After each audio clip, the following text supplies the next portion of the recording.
Sudah terlihat, Pak? Ya.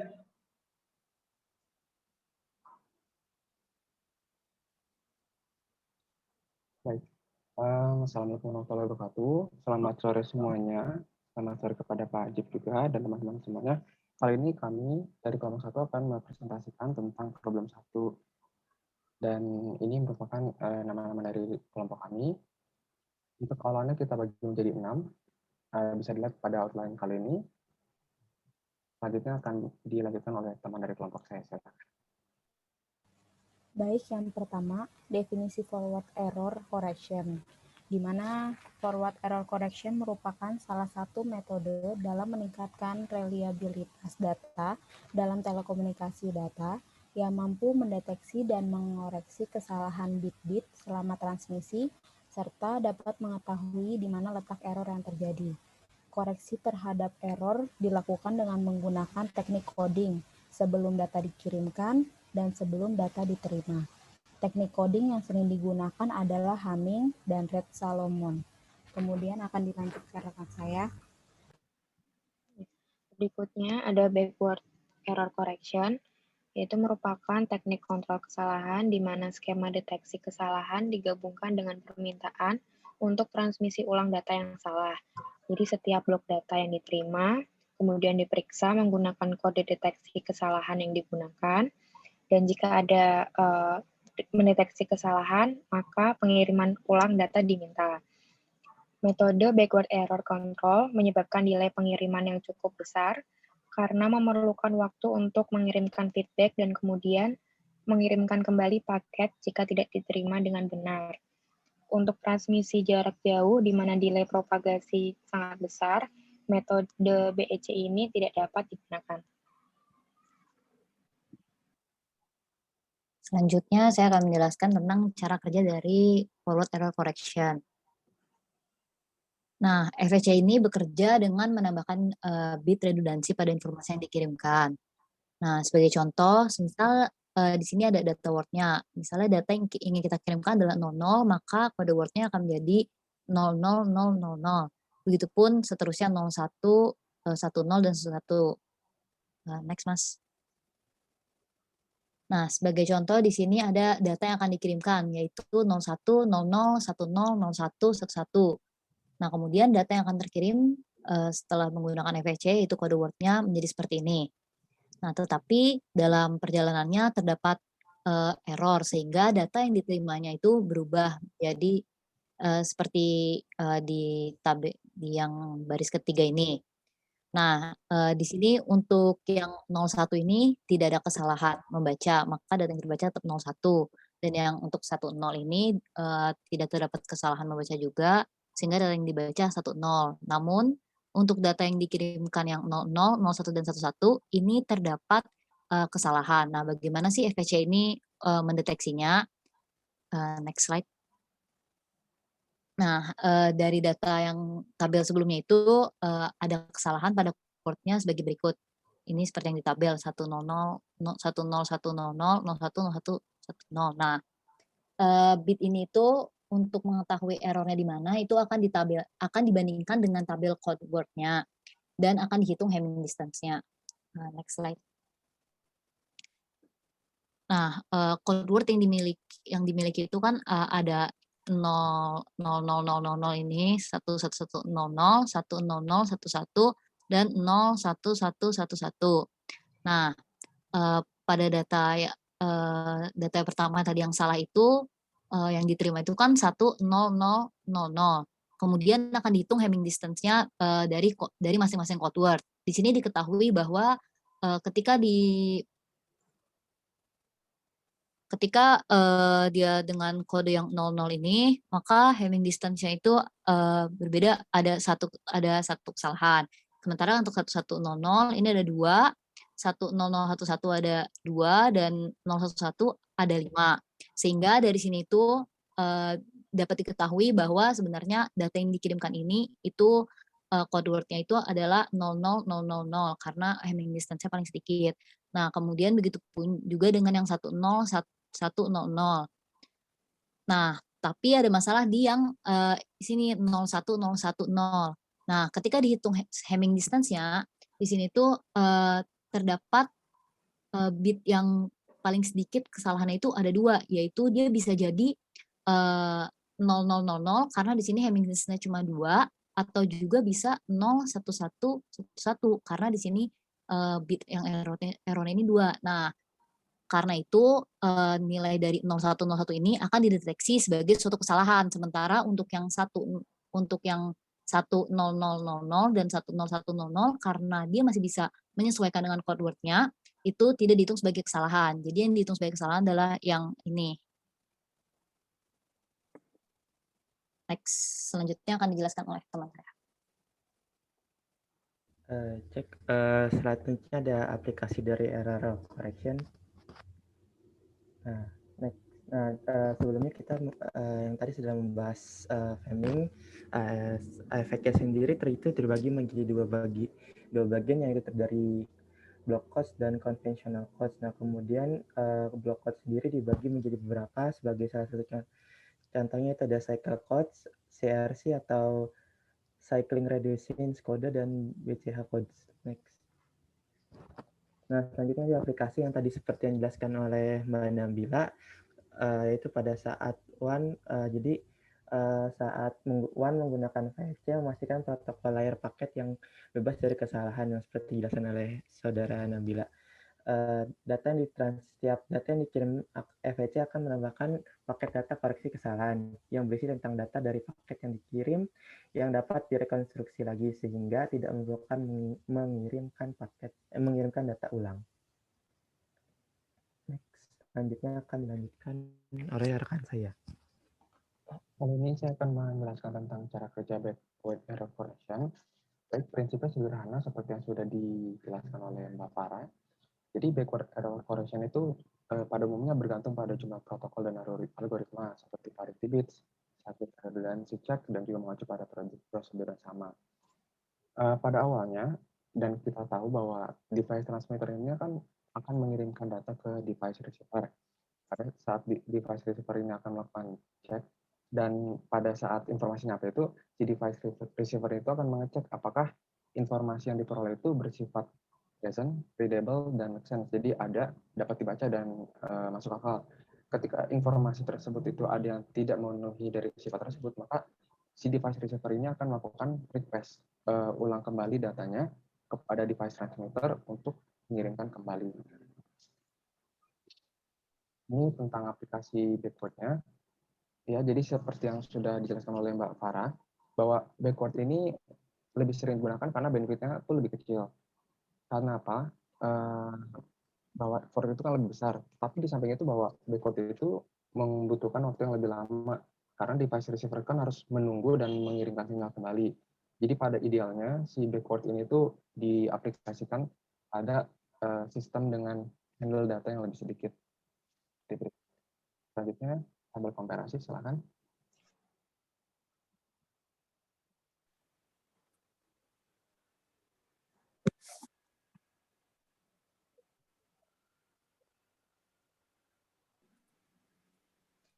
Ya, untuk perbandingan FHC dan BHC, di sini ada kelebihan dan kekurangan.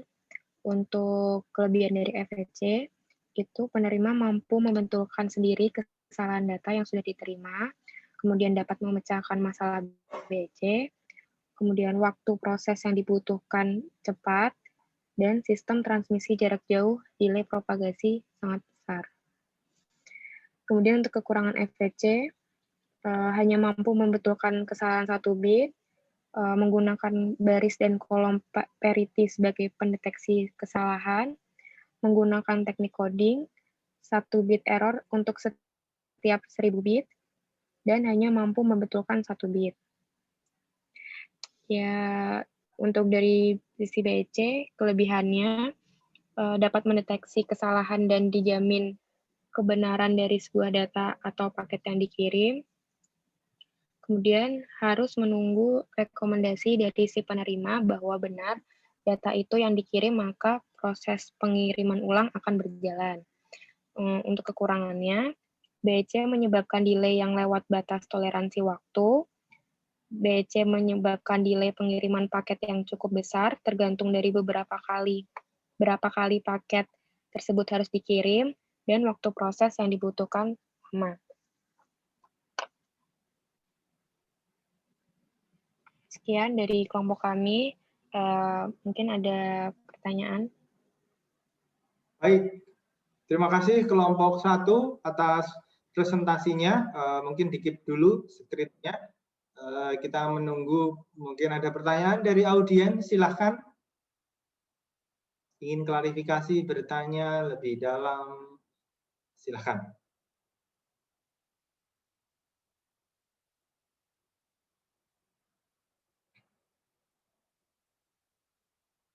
Mungkin kalau tidak ada, saya bertanya deh ya. Kira-kira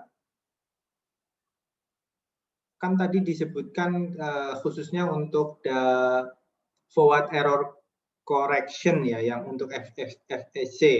FSC itu dibedakan menjadi 2, block coding sama convolutional coding. Kira-kira apa bedanya block coding dengan convolutional coding? Bukan, tadi menyebutnya kayaknya konvensional coding nih, yang tepat konvolusional. Ya, yes.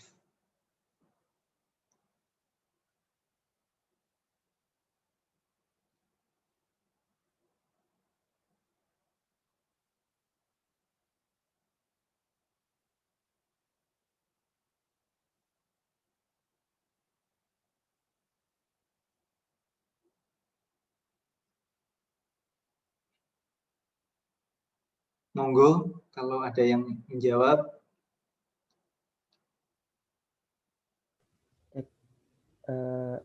Kalau yang Pak, izin jawab Pak. Silahkan, monggo. Kalau yang saya dapat dari perbedaan apa yang block code dengan convolutional code itu, kalau yang convolutional code itu berkaitan tidak hanya pada bit informasi dari kode yang ada, tetapi juga dengan blok yang berdekatan, Pak. Dengan blok yang berdekatan. Iya. Oke. Ya, seems to be okay lah, seems to be okay. Iya. Iya. Mungkin lebih, ya sebenarnya ini menarik. Saya ingin klarifikasi saja sedikit. Sebenarnya perbedaannya saya menambahkan saja. Tadi seems to be okay ya.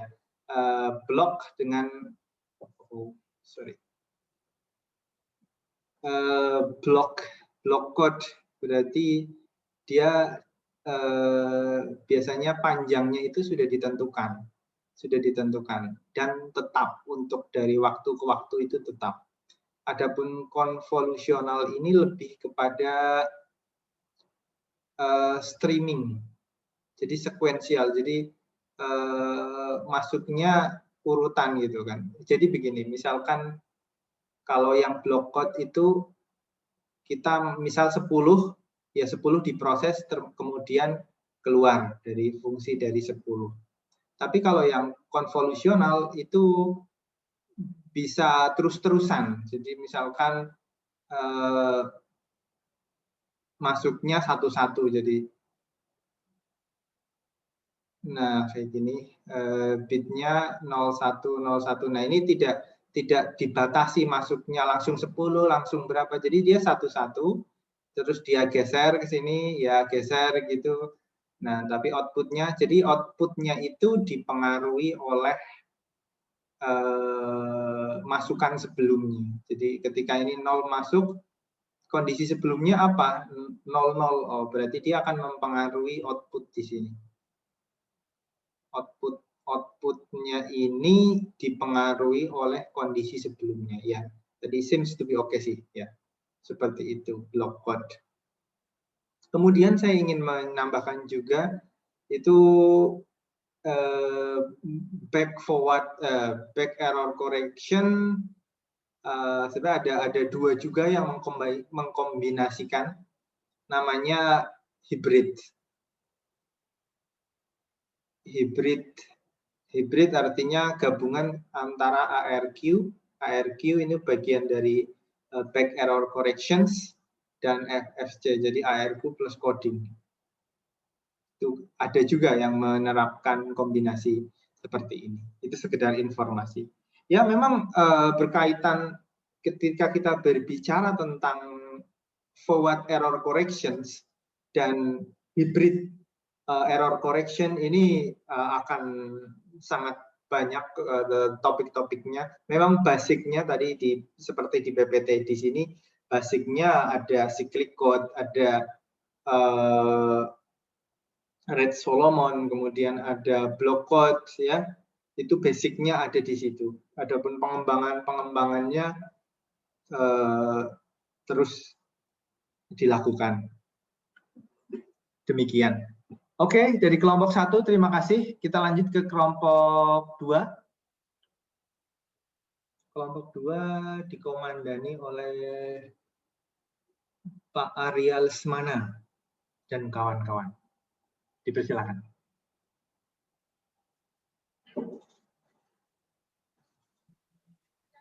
Baik, Pak. Ya. Oh, baik, Pak. Slide-nya ada pada Mbak Nanda. Ya, nggak apa-apa. Kolaborasi saja, ya. Naming and addressing. Oke. Dipersilakan Bapak Ibu, kelompok 2.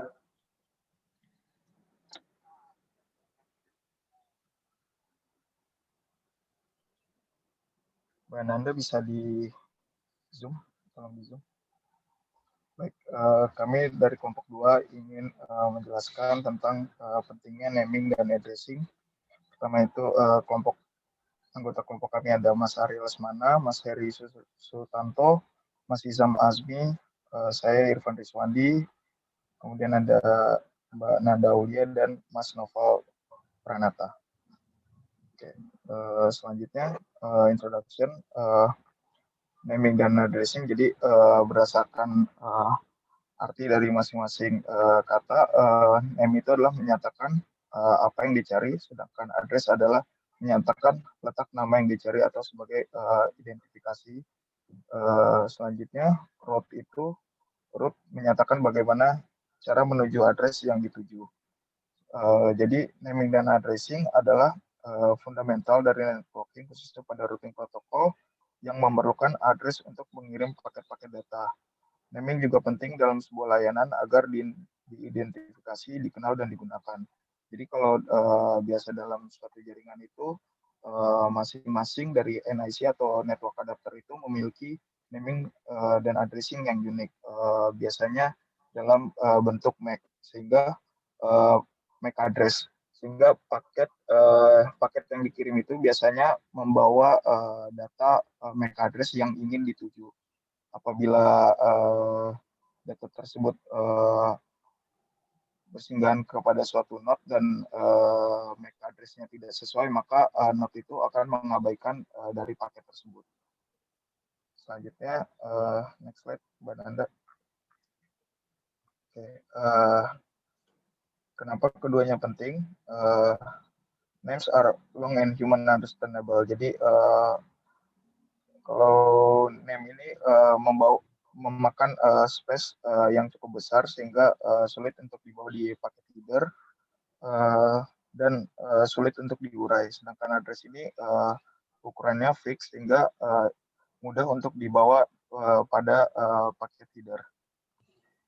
Indirectionnya, multiple names may point to some address and can move machine and just update the resolution table. Next, Mbak Nanda. Oke, jadi beberapa problem atau attack yang terjadi terhadap naming and addressing ini ada 3. Yang pertama itu address stealing. Jadi ada di mana ada pihak tidak bertanggung jawab yang menggunakan address yang sama atau sudah ditetapkan pada suatu perangkat di dalam suatu jaringan, sehingga mendapatkan akses pada jaringan tersebut. Selanjutnya yang kedua itu adalah cyber attack, di mana satu node pada sebuah jaringan peer-to-peer mengoperasikan beberapa identitas buatan pada waktu yang sama untuk memperoleh kontrol dari jaringan secara keseluruhan. Yang ketiga itu adalah node replication attack, di mana di bentuk serangan ini jaringan yang dapat mengganggu atau merusak fungsionalitas dari jaringan dengan memasukkan sebuah node duplikat pada jaringan yang sama, sehingga mengakibatkan pengiriman datanya ini dapat terganggu.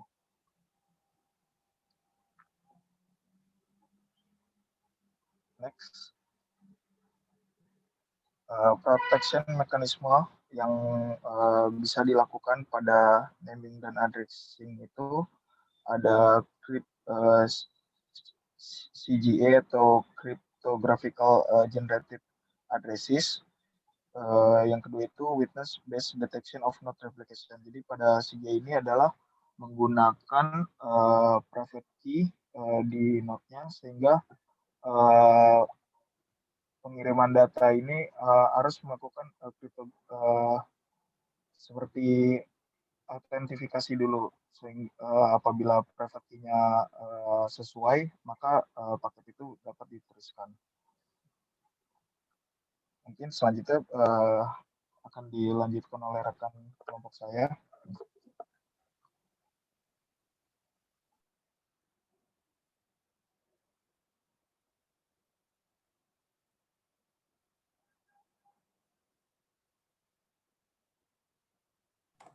Halo ya, jadi ini beberapa contoh, beberapa masalah mapping dan addressing yang ditemukan pada kasus hari ke hari. Yang pertama, duplicate IP address, di mana kejadian ini definisinya di mana dua perangkat menggunakan satu alamat IP yang sama. Nah, umumnya ini disebabkan oleh konfigurasi DHCP atau Dynamic Host Configuration Protocol, default dari router yang digunakan, di mana mengalamatkan perangkat mulai dari awal list address yang ada di subnet. Nah, tindakan preventif yang dapat dilakukan adalah dengan menggunakan konfigurasi DHCP router untuk memulai mengalamatkan perangkat dari akhir subnet. Nah, jadi alamat-alamat yang berada di list bawah subnet ini digunakan untuk device yang diset untuk memiliki IP statis. Next slide-nya. Nah, yang kedua adalah IP address exhaustion. Nah, di sini definisinya adalah apabila perangkat memiliki IP address yang berawal dari angka 169 dan seterusnya, menandakan tidak ada IP address yang tersedia dari DHCP server. Nah, kejadian ini dapat diatasi dengan memperlebar rentang IP address yang dapat digunakan pada konfigurasi awal DHCP-nya. Next, nah, untuk problem yang selanjutnya adalah biasanya dapat ditemukan sebuah node yang bermasalah pada sebuah jaringan. Nah, salah satu metode yang dapat digunakan adalah metode find. Nah, metode ini digunakan untuk mendeteksi sambungan node yang bermasalah pada sebuah jaringan. Nah, ini pertama kali diperkenalkan oleh Shogo et al. Pada tahun 2009. Nah, metode ini bekerja pada sebuah sistem di mana sinyal dari sensornya itu dapat teratenuasi karena jarak. Nah, metode ini membandingkan hasil data rank dan distance range dari sebuah sensor pada jaringan tersebut. Nah, apabila ditemukan mismatch yang cukup signifikan, maka terdapat kemungkinan adanya masalah dan network berhasil mengidentifikasi node mana yang bermasalah. Begitu. Next. Mungkin sekian, terima kasih dari kelompok kami. Apabila ada tambahan pertanyaan atau koreksi dari Pak Ajib dan teman-teman yang lainnya, dipersilakan. Baik, terima kasih kelompok 2. Silakan kalau ada pertanyaan dari audiens.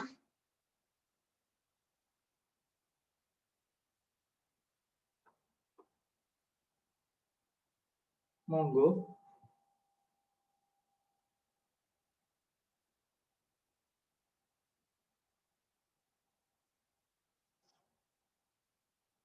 Saya hanya memberikan sedikit tambahan bahwa addressing yang paling mudah dan common untuk saat ini adalah menggunakan IP addressing, Internet Protocol Addressing. Jadi betapapun kita misalkan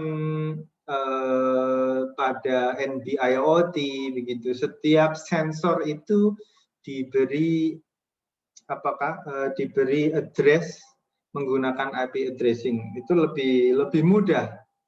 Tapi di sana kelemahannya adalah nanti menyebabkan headernya cukup besar sehingga diperlukan coding tambahan. Makanya dalam sistem komunikasi wireless khususnya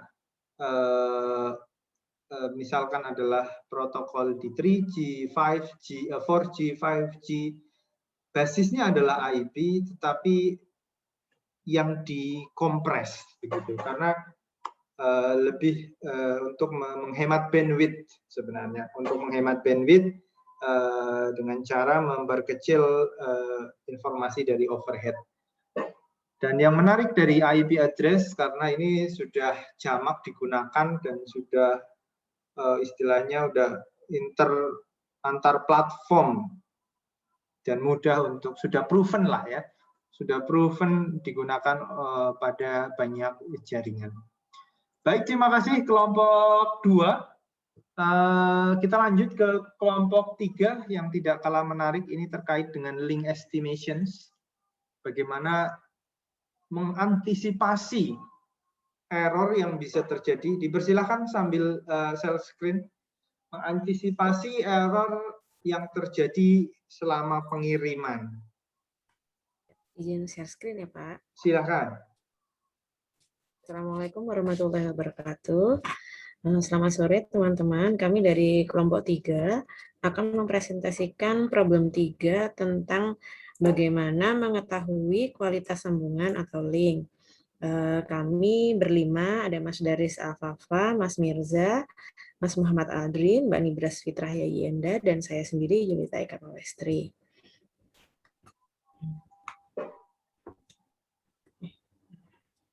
Outline dari presentasi kami sore ini, yang pertama bagaimana requirement untuk estimator yang baik.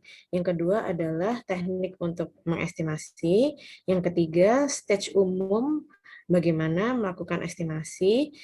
Yang keempat, estimasi berdasarkan hardware matrix. Dan yang kelima adalah melakukan estimasi berdasarkan software matrix. Yang pertama adalah bagaimana requirement dari good link estimator. Requirement yang pertama adalah reliability-nya. Bagaimana estimator tersebut melakukan pengiriman data yang sukses. Yang kedua adalah akurasinya, di mana kualitas link harus dapat diprediksi dengan benar. Yang ketiga adalah energy consumption-nya, bagaimana penggunaan data harus dijamin, penggunaan data yang rendah harus dapat terjamin. Yang keempat adalah reactivity-nya, bagaimana untuk mengadaptasi respons dari perubahan jaringan.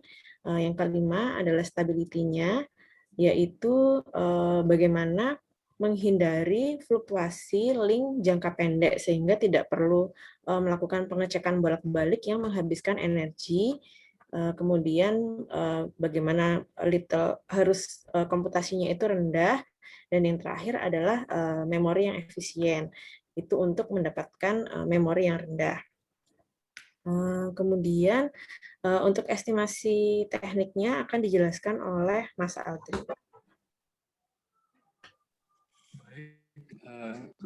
Untuk teknik estimasi atau estimation teknik yang kita gunakan untuk menentukan apakah linknya itu ataupun jaringan kita baik atau enggak, itu ada beberapa teknik yang biasa digunakan.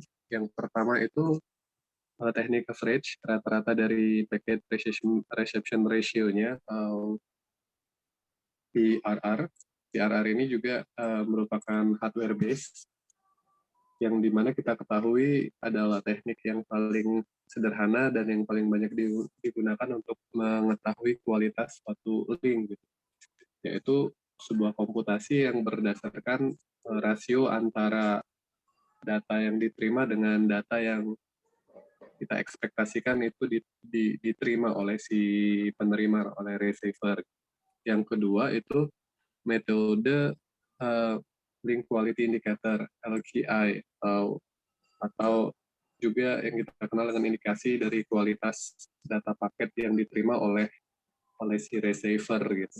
Yang ketiga, kita menggunakan komputasi perhitungan matematik, yaitu Kalman-Filler algorithm, gitu. Ini juga matematika tools yang kita gunakan, yang dapat kita gunakan untuk menghitung estimasi berapa banyak noise dari pengukuran sensor atau pengukuran jaringan gitu. Yang keempat dan kelima itu standard deviation dan probability. Yang keenam juga metode statistik ya, kita gunain double cross field hybrid link atau DACI. Ini merupakan link estimator juga yang didesain untuk jaringan terintegrasi yang berdasarkan protokol gitu. Yang selanjutnya kita menggunakan teknik link quality ranking. Ini hampir sama dengan PRR. Link quality ranking ini adalah alternatif dari untuk mengukur estimasi kualitas suatu link dengan membandingkan unreliable link yang ada. Biasanya nilainya lebih dari 93% ataupun bahkan di atas 96% itu udah 93% itu udah dianggap baik. Ada juga standar yang mengatakan 96%. Selanjutnya metode regresi yang menggunakan weight regression algorithm. Yang terakhir kita gunakan estimasinya yaitu fuzzy logic link quality. Itu saja. Next slide berikutnya.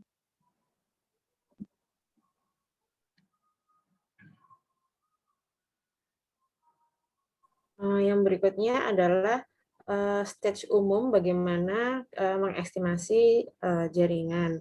Yang pertama adalah monitoring jaringan itu sendiri. Ada 3 metode, yaitu yang pertama aktif, pasif, dan hybrid.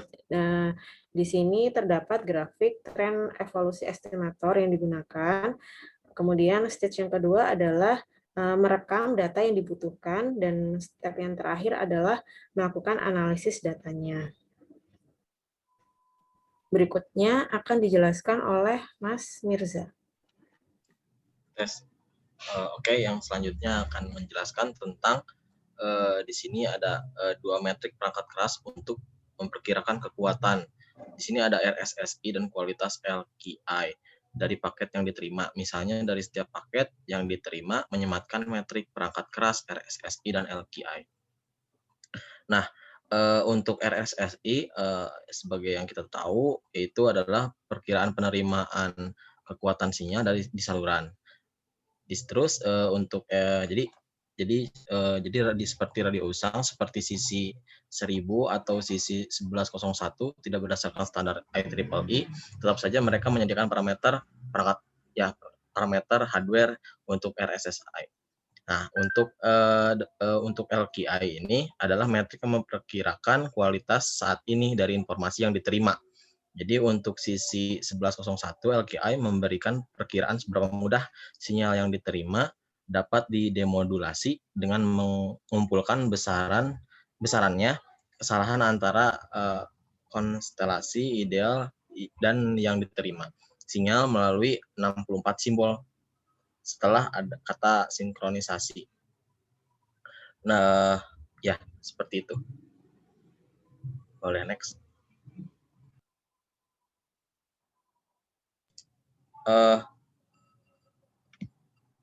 Di sini, oh ya udah, lanjut lagi.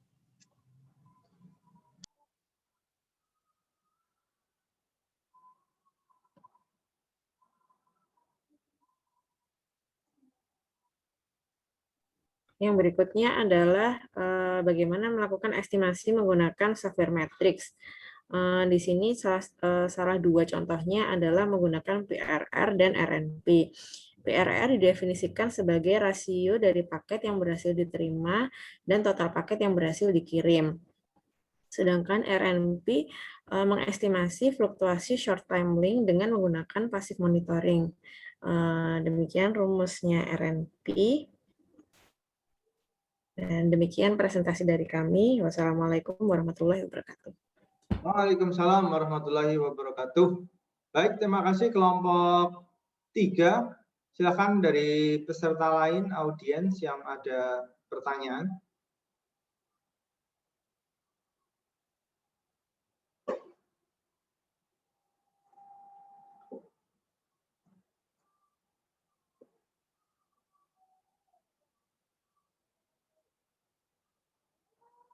Baik, kalau tidak ada, saya ingin klarifikasi. Terima kasih kelompok 3. Saya ingin klarifikasi satu slide saja, menambahkan yes. Apakah bisa dilihat ya? Nah, ini kategorisasi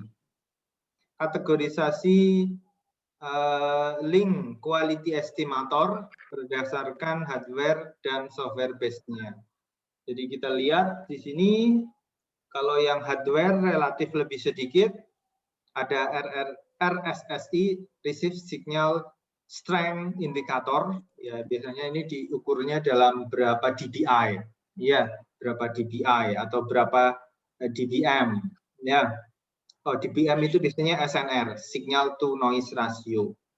Kemudian ada link quality indicator, ini mengukurnya tadi sudah dijelaskan kalau tidak salah oleh Mirza, bahwa yang diukur apa adalah 8 bit pertama yang diterima. Kalau 8 bit pertama oke, ya ini diasumsikan yang lain oke, gitu. Nah, ini pengukurannya hardware base, artinya instan gitulah, instan. Sebagai contoh RSSI, kita di HP kita pun kita bisa tahu parameter RSSI-nya itu berapa gitu kan, berapa SNR-nya gitu. Kita bisa tahu instan. Misalkan kita begitu nyalakan receiver-nya, kita bisa langsung terima karena ya dia mengukur fenomena fisis, ya, fisis yang diterima. Nah, kalau berbeda dengan software, ini ada algoritmanya, ya, ada algoritmanya. Ada yang berdasarkan paket, berarti kalau paket kan dia harus ada perhitungannya, ya. Domainnya sudah tidak di physical layer lagi, tapi udah layer di atasnya. Biasanya kalau di software, sebagai contoh PRR, packet receive ratio, berarti kan sudah bukan parameter fisisnya, ya, kekuatan sinyal dan lain sebagainya, tetapi sudah paket. Paket berarti sebuah sinyal yang sudah diolah menjadi biner gitu, ya, menjadi binary. Kemudian ada require number packet. Nah, ini lagi-lagi mengukur paketnya, kemudian mengukur skornya. Nah, di mana masing-masing pengukurannya itu dijabarkan lagi, ada PRR, ada WME, MMA, kemudian QLA, untuk yang NRP base ini macam-macam, kemudian yang skor base juga menggunakan metrik macam-macam. Baik, kira-kira demikian Bapak Ibu yang bisa saya sampaikan. Terima kasih atas atensinya. Kita lanjutkan lagi minggu depan tentang multi-hop routing. Ini lebih tricky karena tujuannya adalah bagaimana mendapatkan routing yang paling efisien. Oke, baik. Terima kasih atas perhatiannya Bapak Ibu. Tetap sehat, stay health, menjaga protokol kesehatan. Assalamualaikum warahmatullahi wabarakatuh. Waalaikumsalam warahmatullahi wabarakatuh. Terima kasih, Pak. Ya.